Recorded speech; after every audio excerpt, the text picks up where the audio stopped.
అదే RTV app వార్తల్ని క్షణాల్లో చదివే అవకాశం ఉంటుంది. ఒక న్యూస్ పేపర్, ఒక టెలివిజన్ ఛానల్ మీ చేతుల్లో ఎప్పుడూ ఉంటాయి.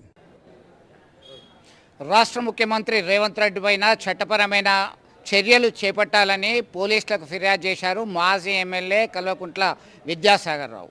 ఆయన జగిత్యాల ఎస్పీకి సంప్రదించి ఆయన సూచన మేరకు జగిత్యాల పోలీసులకు ఫిర్యాదు చేశారు.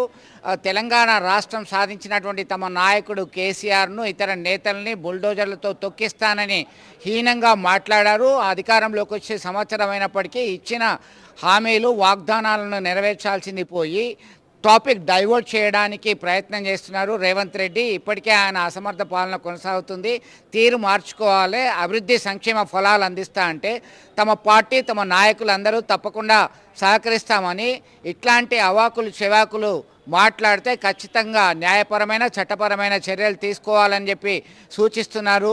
ఆయన డిమాండ్ చేస్తూ పోలీసులను ఆశ్రయించారు. ఈ క్రమంలో గతంలో ఏ ముఖ్యమంత్రి ప్రధానమంత్రి పదవిలో ఉన్నవారు సైతం ఇలాంటి మాటలు మాట్లాడలేదు. ఖచ్చితంగా రేవంత్పై చర్యలు చేపట్టాలని ఆయన డిమాండ్ చేస్తున్నారు.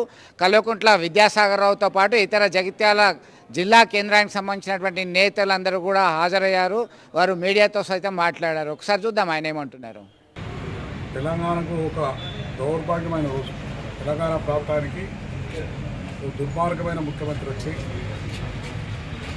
మాజీ ముఖ్యమంత్రి తెలంగాణ కోసం ప్రాణపడ్డ పెట్టి తెలంగాణ తీసుకొచ్చి ఎన్నో అభివృద్ధి కార్యక్రమాలు 10 సంవత్సరాలు చేసిన మా నాయకుడిని, మా పార్టీ అధ్యక్షులు మాజీ ముఖ్యమంత్రి కేసీఆర్ గారిని నోటికొచ్చిన మాటలు గుళ్ళూరు రోజులు దొక్కిస్తా, ఈ భూసి సుందరీకరణ వద్దని ఇవ్వాలి అంటలేము.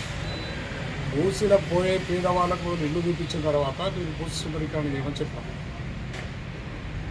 రూపాయి బిల్ల లేదు నీ దగ్గర, 1,50,000 కోట్లతో భూసి సుందరీకరణ అంటావు. రైతులకు ఎలా ఇప్పటికీ రైతు బంధు ఇవ్వలేదు, రైతులకు రుణమాఫీ ఇస్తాను, రుణమాఫీ చేయలేదు. కొత్త నాటకాలు పెట్టుకుంటూ ఎవరు అడ్డం వస్తారో వాళ్ళ బుడ్డలతో దొక్కిస్తా.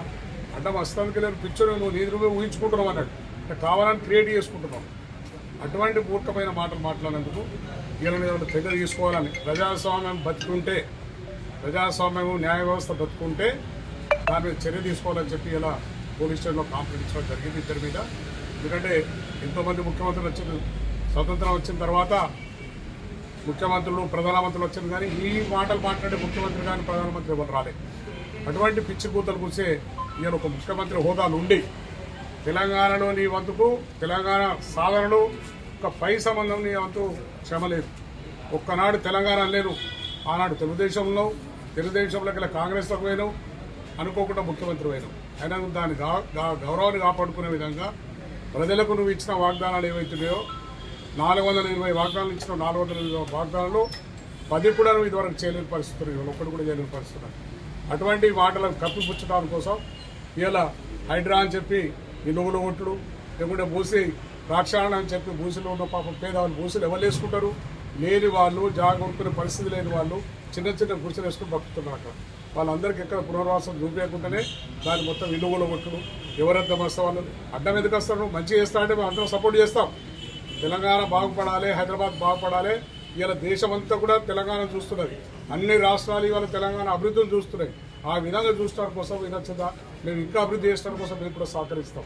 నువ్వు చేసేది ఏం లేదు, అభివృద్ధి ఏం ఉన్న కాడికి తినే ఆలోచనలో ఉన్నావు, కానీ చేసేది ఏం లేదు. కనుక జాగ్రత్తగా మాట్లాడు. ప్రజలు గ్రహిస్తున్నారు, ప్రజలు అమాయకులు గారు. తెలవక నువ్వు చేసిన మోసపోయిన వాగ్దానాల మీద ఓట్లు వేపించి గెలిపించారు, కానీ ప్రజలందరూ ఇప్పుడు గ్రహిస్తున్నారు. 10 నెలల 11 నెలల పాలనలో పట్టే నీ నిజ స్వరూపం బయటపడ్డది. కనుక ముందు భవిష్యత్తులో నీకు తప్పగా నీ మూల్యం చెల్లించక తప్పదు. నువ్వు నచ్చని భవిష్యత్తుని హెచ్చరిస్తున్నాం. దాని విషయంగానే ఇవాళ ఎస్పీ గారికి ఫోన్ చేసి, ఎస్పీ గారు ఇన్ఛార్జ్ ఎస్పీ గారు ఉన్నారు కనుక స్టేషన్ కంప్లైంట్ ఇవ్వండి, ఇక్కడ కంప్లైంట్ ఇచ్చడం జరిగింది. వారి మీద చర్య తీసుకోవాలని చెప్పి, న్యాయ వ్యవస్థను కాపాడాలి, న్యాయాన్ని కాపాడాలని చెప్పి ఇలా ఎస్ఐ గారు ఉన్నారు, ఎస్ఐ గారికి చెప్పడం కూడా జరిగింది. దీని మీద చర్య తప్ప తీసుకోవాలని ఎస్పీ గారు కూడా కోరుతున్నారు. మరిన్ని వీడియోస్ కోసం ఛానల్ ని సబ్స్క్రైబ్ చేయండి, లేటెస్ట్ అప్డేట్స్ కోసం వాట్సాప్ ఛానల్ ని ఫాలో చేయండి, అండ్ లింక్ డిస్క్రిప్షన్ లో ఉంది.